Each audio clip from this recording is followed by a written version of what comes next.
What's good with it, peoples? What's the deal? It's your boy Simba, and today we have an awesome video for you.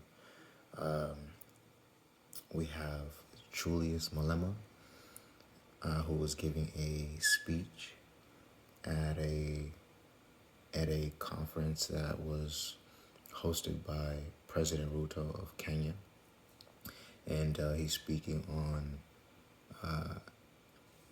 pretty much the colonial African situation and a brief history and currently what people are going through right now, and just how people should have a little bit more pride from who they are, where they're from, just like everybody else has pride from where they're from, you know.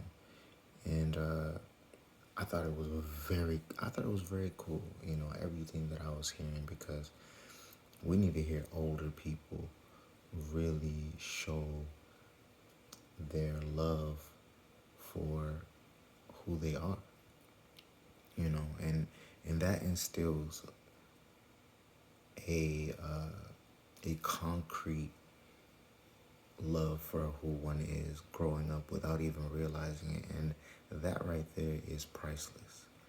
You don't want somebody being 14, 16 years old on YouTube trying to find how to be more self-confident. You know what I'm saying? So I thought this was awesome, man. And everything that he was just painting the picture of was extremely brilliant. I understand that Haiti had a president that they loved. I guess he used to do like street vendoring stuff, and he became the president. And I'm not 200% sure about the story, but just a little bit of what I heard was that that the Western powers wanted to replace him as the president, and I guess he wasn't budging or wanting that to happen because the people loved him and he loved the people, and everybody was fine with how things were going. And then so I guess the Western powers try to, create a puppet or, and have him get into the elections, but he wasn't a Haitian, or he wasn't a born Haitian, and you have to, and I guess even the way they said it, that you got even Haitian has political structures too. Like, well, no duh, like, how'd you not even really? But anyway, so they tried to replace him. Found out he had to have certain credentials, and the president that was the president of Haiti at that time, of Haiti was a black nation, mainly black residents there, and he wasn't budging. He was standing for his people, and he had his heart for the success of the people. And so there was a plot on his life, and they assassinated him, and the people went crazy. They were like, what? We love this dude and y'all gonna just do that because you couldn't control us? So like pretty much everybody, it was like the beehive was woken up. That's really how that situation is taking place. And so to calm that situation down, because I guess, there's still things that are over there that are valuable, just like Africa has things that are valuable about it as well, like their land and their resources. And I don't really think the people, maybe, I don't know, you'll have to ask whoever's taking advantage of the colonial structure, how the people might benefit, or it might be better if the people weren't there, or if the people were still there and then just control the leaders. I don't know. But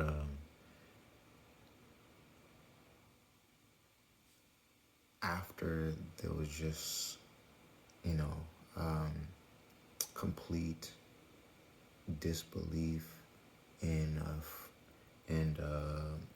immediate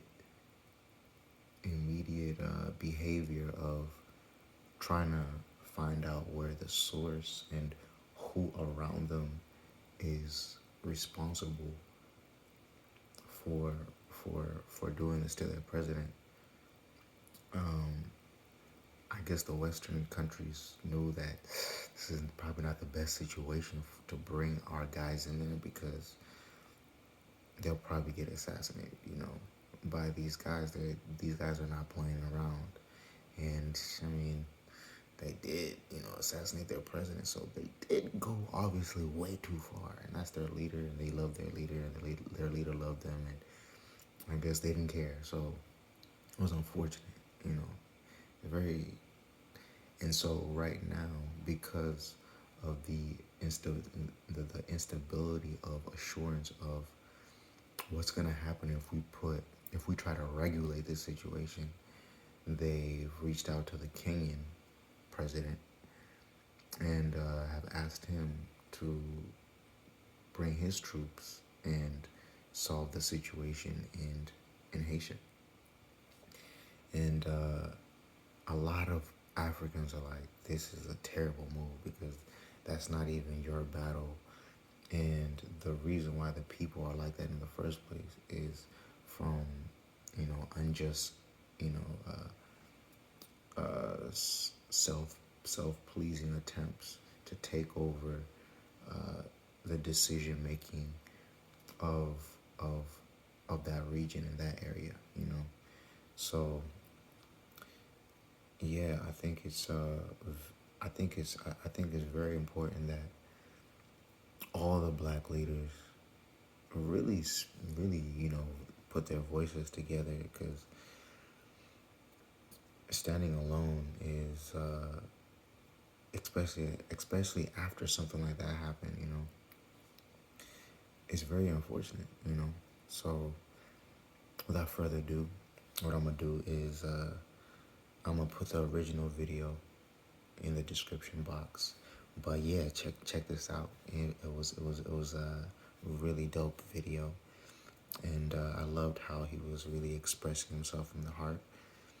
And I'm very excited to even hear from more African countries. I mainly hear from African countries I've always heard from, but I want to hear from all of the African countries. I want to hear from all the strongest, most powerful, most passionate, most self-loving, people-loving, country-loving.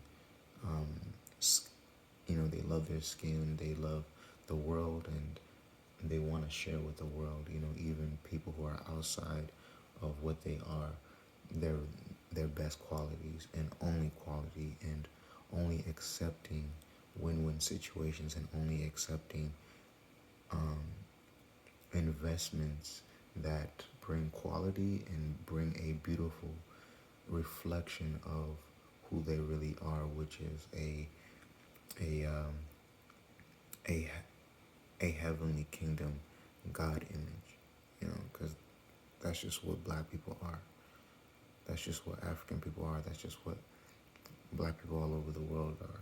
And especially, the OGs, the originals, And it's definitely always it's a built-in purpose to add, a smile on your face while reflecting it with ours, But without further ado, keep God first. Keep faith number one. Talk to Jesus, because he's literally right there. He right there. Just say, thank you, archangels, Archangel Michael, Uriel, and Gabriel. Thank you, warring angels in heaven, the them the strongest angels. Thank you, all the angels in heaven that express themselves through me. And thank you for guiding me with wisdom. And thank you for granting me with the ability to humble myself and be appreciative of everything that might be great about myself. I may see as perfect or awesome or beautiful or whatever it is. Being thankful that God made it, and that I have to be thankful that not even I have to, it's just, it feels good. I didn't make it happen. I'm just a vessel.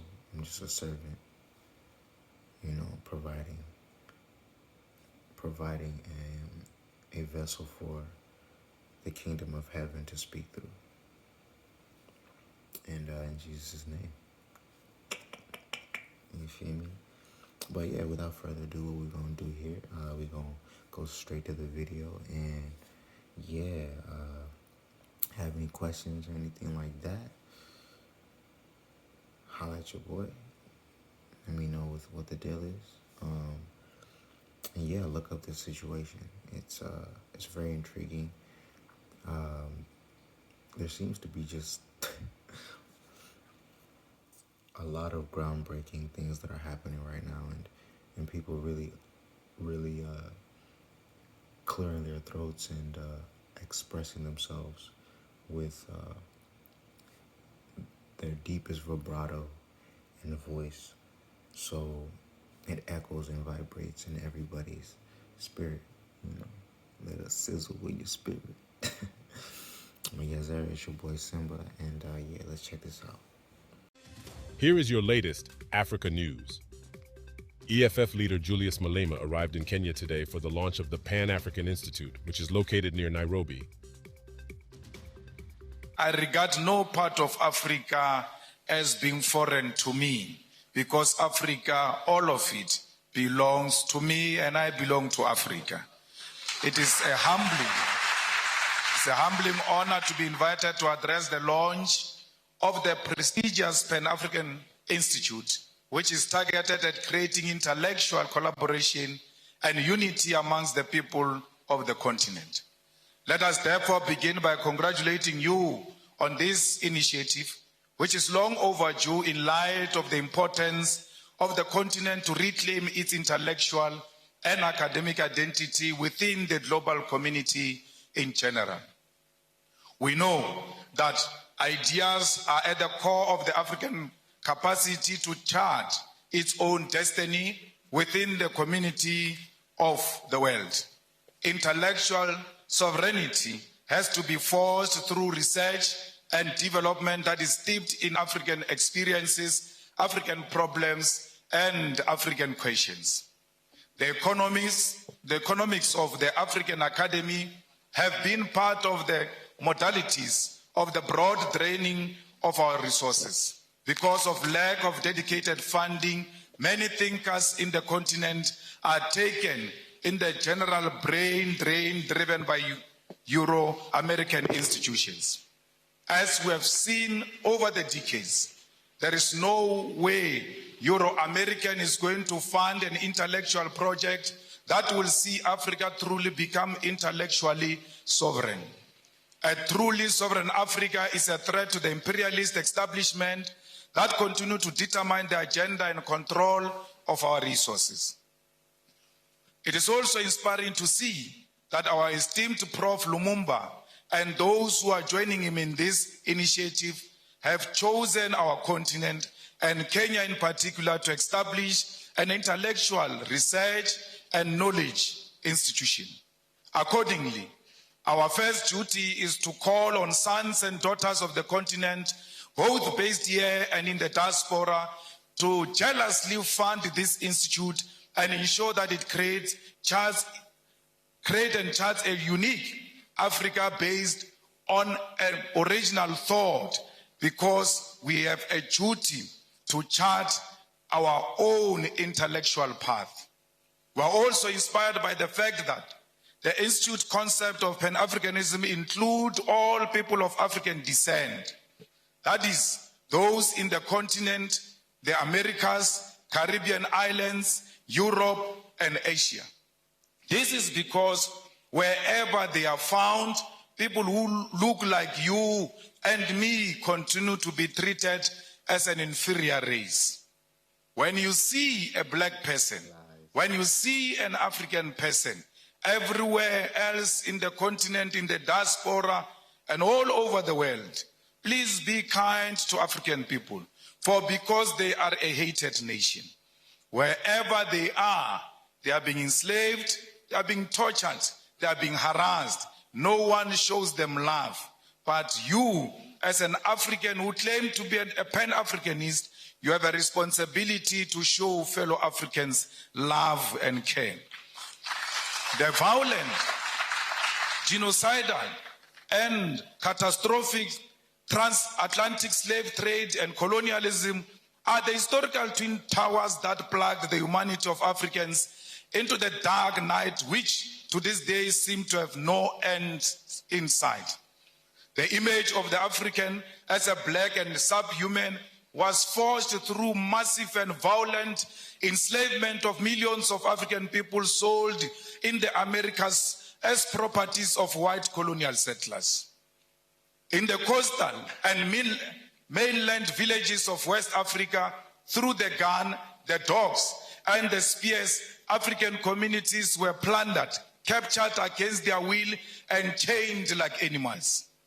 At the ports of Ghana, those chained, naked, and malnourished bodies of men, women, and children were scaled, measured, and sold for gold, silver, or livestock.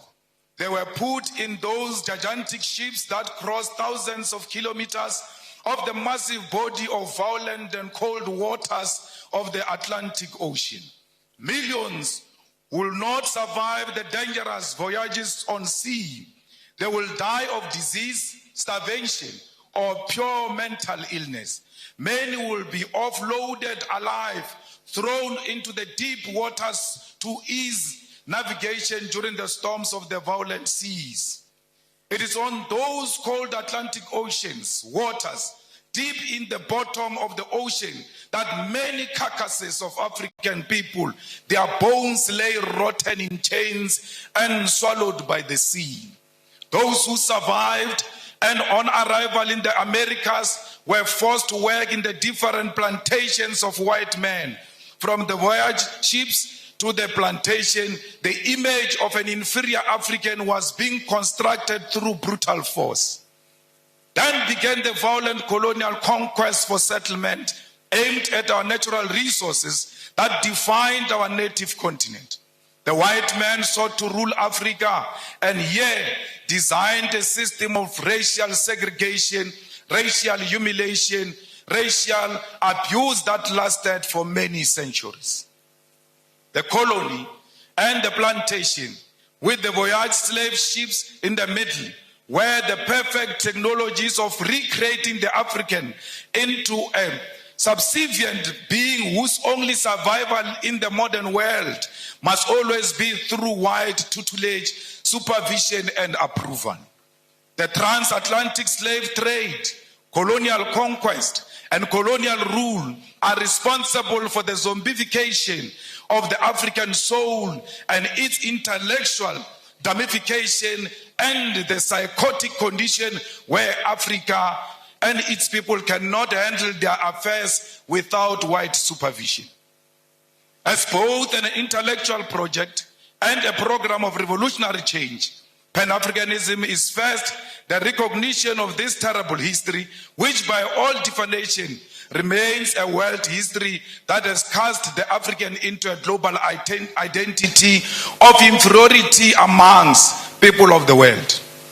Pan-Africanism is never forgotten noise of the painful cries of those captured slaves whose black bodies were swallowed by the Atlantic Ocean from the slave ships. It is the agonizing cry from the brutal violence suffered by the black slaves in the sugar, cotton, and corn plantations from Georgia to Sao Paulo. Pan-Africanism is also the resounding victory from the theater of the Haitian Revolution from 1781 to 1804, led by the greatest descendant of our continent, Toussaint Louverture. Together with his patrons, they bravely led the first and only successful slave revolution in human history, defeating a combined European force commanded by a France Napoleon Bonaparte. It is the bravery of those African former slaves who will define citizenship on a racial definition of blackness, declaring that Haiti belongs to black people regardless of the color of their skin. Pan-Africanism is also the anger emanating from the countless defeats suffered by the patrons, the brave soldiers like those of Mau Mau and Bambata rebellion, defeated at the hands of the brutal British colonial forces. It is the intellectual heritage of Marcus Garvey, W.E. Du Bois, Booker T. Washington, Harriet Tubman, Pixley Isaac Aseme, Charlotte Mateke, Winnie Mandela, Kwame Nkrumah, Seiko Tore, Julius Nyerere, Haile Selassie, CLR.A. James, Frantz Fanon, Thomas Sankara, and today our own Prof. Lumumba, together with us, must carry the mantle of the African Pan-Africanist call. Pan-Africanism is a set of ideas written in chains with blood, spear, and the unforgiving guns of the sons and daughters from the Algerian Revolution to the Battle of Kutoko-Naval. It is the one-party state of Africa as a whole, as professed by Marcus Garvey. It is Ami Caesarius' negritude, Kwame Nkrumah's African socialism, Steve Biko's black consciousness, Julius Nyerere, Ujamaa. It is also Mbeki's African Renaissance, all based on forging a unity of African people who are formed by the same history and must seek after common destiny. It is the architectural achievement from the Pyramid of Egypt to the cities of Mapungubwe. It is the industrial invasion by Garrett Morgan, traffic lights, Frederick Jones, refrigerated trucks, and Alexandra Miles, automatic elevator doors. It is the cultural movement in jazz, R&B, reggae, funk, blues, kwaito, juju Nigeria, Chimorenga Zimbabwe, Makosa Cameroon, and Benga Kenya. It is the novel Things Fall Apart, The Devil on the Cross, Maru, The Trails of Brother Jeru, Songs of Solomon, and Notes of Native Son. It is the artwork of Gerald Sekoto, Chike Anyako, Oche Okeke, Edmonia Lewis, the religious movement of Bishop Lekhanyane, Manku, and Shembe, the Coptics of Egypt and the Ethiopian Orthodox Christians, as well as Islamic denominations from Tunisia, Nigeria, Kenya, all deserve a place in the rich thinking and knowledge about Africa and its people. It is true that Pan-African call has also been prophetic, carrying important cautions that those who conducted the project for the rebirth of the African continent in the post-colonial context have not heeded to. In the pages of Frantz Fanon, Ratchet of the Earth, lays a critique which, since independent in the 1950s to this day, leaders of African people have failed to give programmatic response to this call. First and foremost, the Pan-African call is a call for African unity, not cooperation, collaboration, or coexistence. Many of you confuse the unity of Africa to mean collaboration or cooperation. We don't want to cooperate. We don't want to collaborate. We want to be one, and being one means we must share the same vision and the same direction. Yet many over the past half a century have chosen cooperation, which has given way to neo-colonialism. That is to say, for African leaders to continue colonialism without direct rule by colonialists. The launch of the Pan-African Institute right here in Kenya must help us intellectually to shift towards revolutionary Pan-Africanism, contribute to resolving some of the historical mistakes, blunders committed by post-liberation movements. We should state clear here that while the formation of the Organization of African Unity was a step in the right direction, the fact that the founding conference failed to unite the African continent is a historical blunder.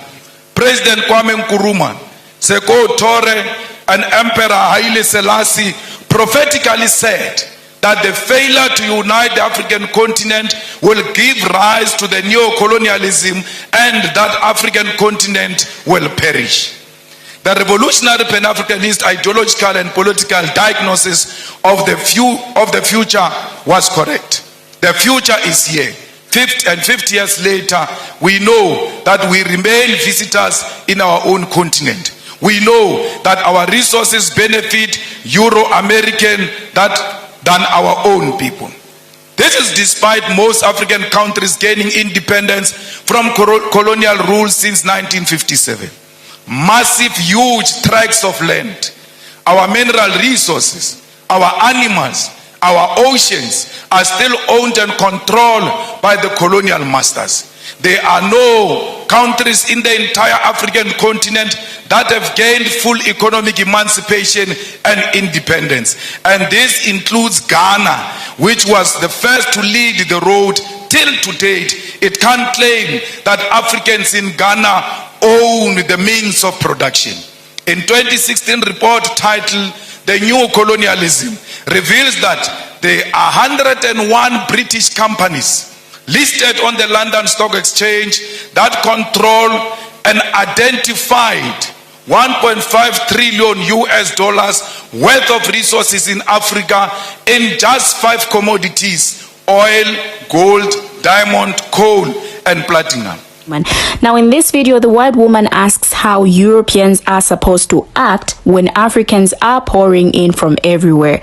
It's more like she's complaining and she's worried about Africans taking their jobs and everything. But the answer this brother gives her is not what I think she was expecting to hear. Let's check out the video. But like, how are Europeans supposed to act or react when Africans are pouring in from everywhere at the moment? They should accept them. They should just be like, oh, come, take our homes, take They our should jobs, accept take Africans. everything. Because when you guys came in mass to Africa, But that was so long ago. I that was so long ago. But your companies are still there looting Africa. Perhaps. Neo-colonialism. Perhaps. You are still there stealing our resources, using our resources to develop your countries, and you don't want us to come here. You are asking how should you guys react when we come here. Example, how are we supposed to react? Imagine a thief steals your television, your TV, and you go to his house to watch a soccer game. How should the thief react? Exactly. Just be quiet.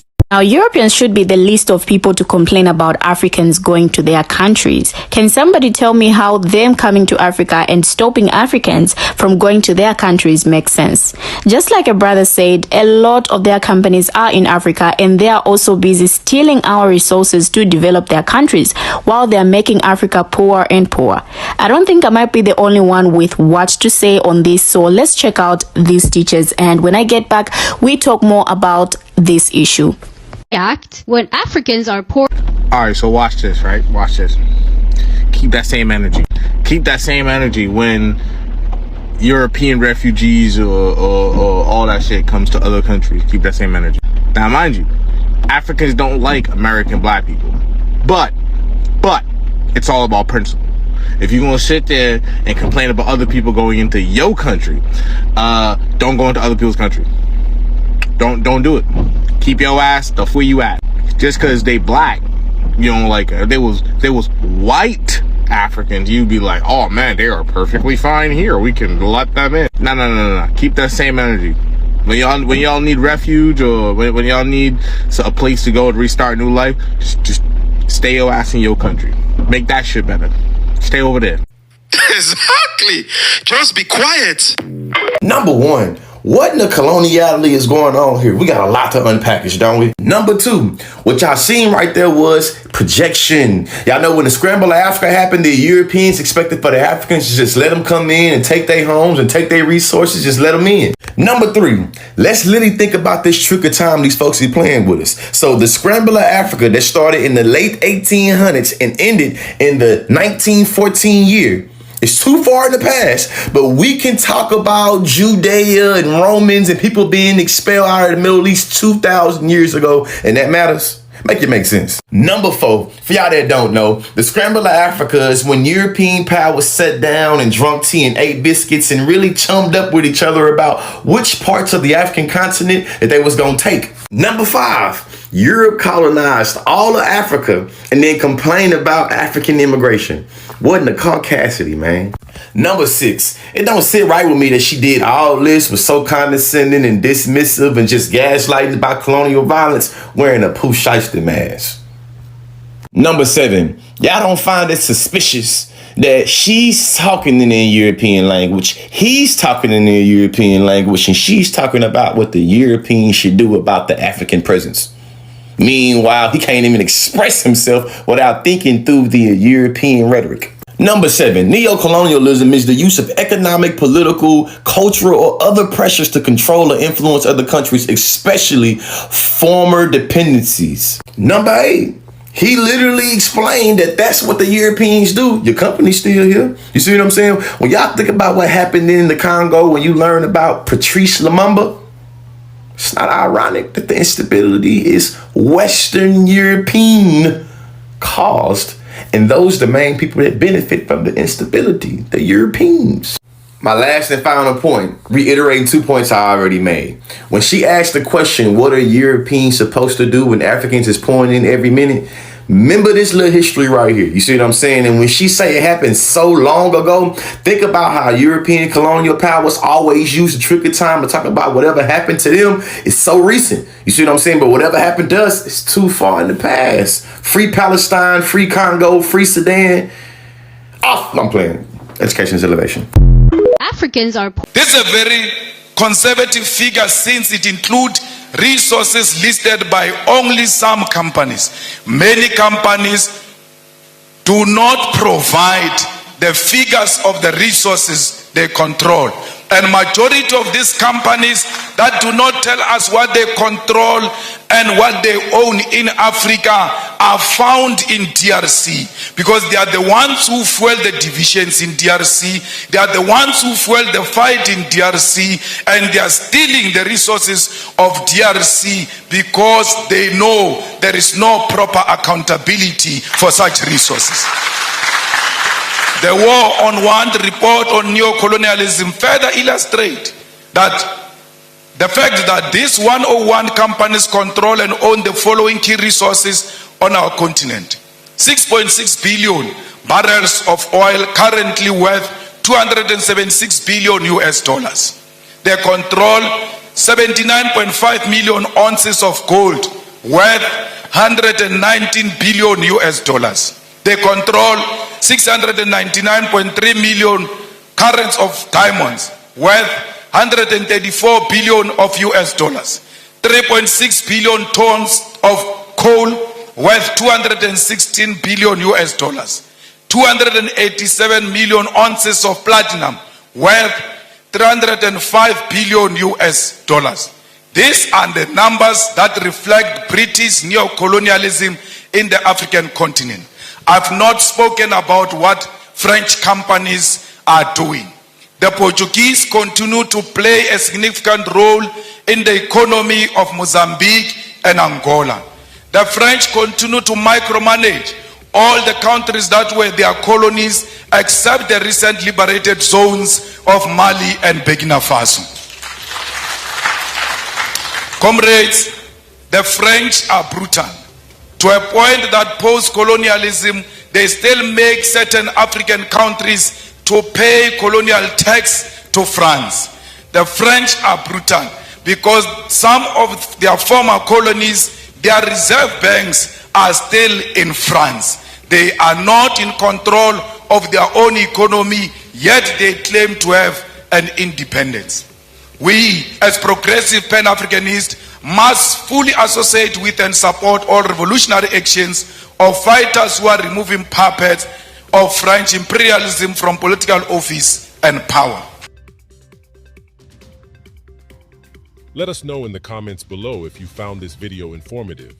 Please show your support by liking and sharing this video for the YouTube algorithm. Don't forget to subscribe and hit the notification bell to receive updates on our latest videos.